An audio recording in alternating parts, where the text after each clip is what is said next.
Good morning, everybody. It's Meg from Books Off the Beaten Path, and we're going to do a little hodgy-podgy thing today. I'm going to read to you from Olivette's library, section 4.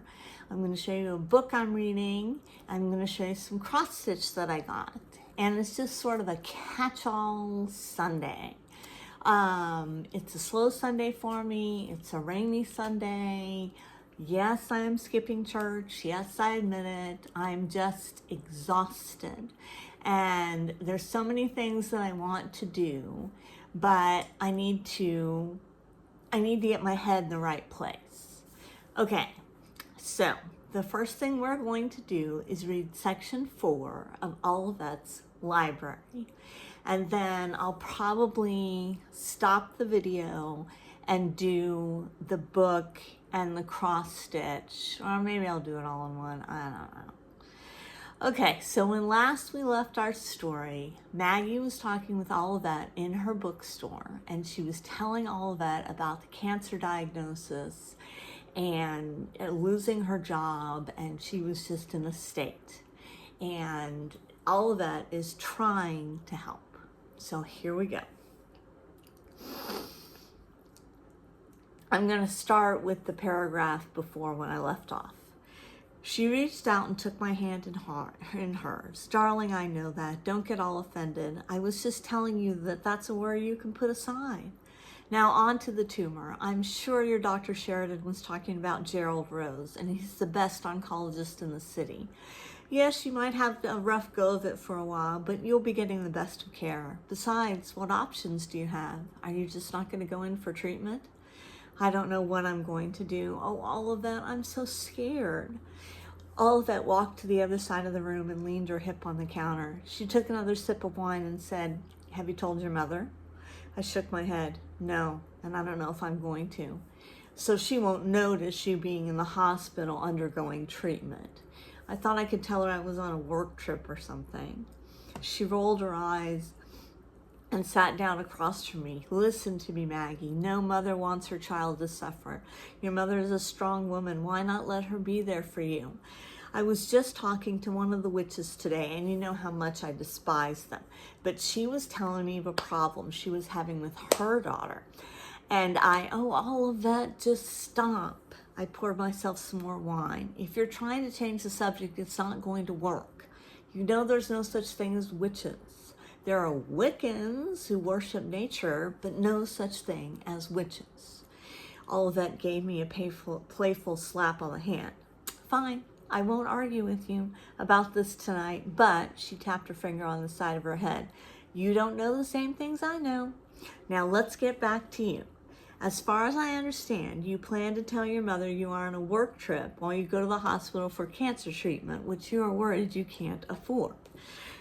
You could go on to one of those COBRA plans, you know.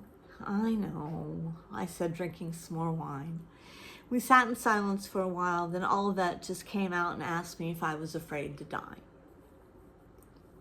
I sank down in my chair, fiddling with my glass and avoiding her eyes. Of course, aren't you?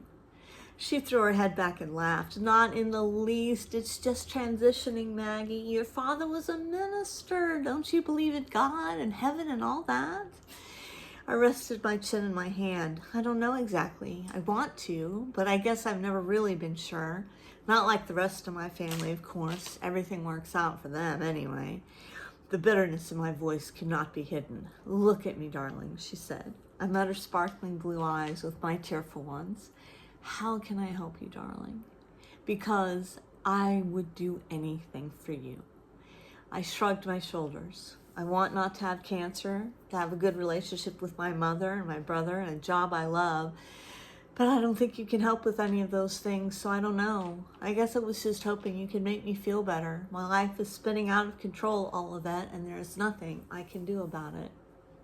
She leaned back in her chair and said nothing. Turning, she looked over at her pantry. She was so riveted on it, I started looking at it too. Is there something you want out of the pantry? I finally asked. She jerked around as if she had forgotten I was there. No, just a passing thought, she answered. Then she got up and told me I needed to get home and get some sleep. She took me by the hand and pulled me towards the door.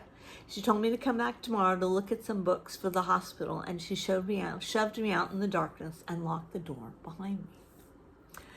I took one of Dr. Sheridan's pills that night and slept without even dreaming. They made me so numb you could have done surgery on me and I wouldn't have woken up.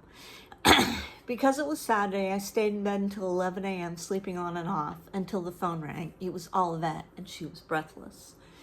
"Where are you, Maggie?" "In bed." "Why?" I heard her give a sigh of exasperation. "Because I told you to come by and get some books for the hospital, and I don't want to get too busy before I have some time to spend with you."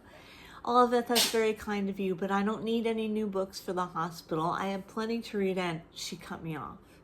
"Maggie, get over here now. I'm giving you 30 minutes. Okay, I said, and struggled off the bed. And due to the time limit she had given me, I threw on the sweatshirt and jeans I had worn the day before. But it did take some time to put on my makeup. I made coffee and put it in a Yeti cup, but it didn't seem to do anything about the stupor I was in. Who knows, maybe looking at some books would cheer me up.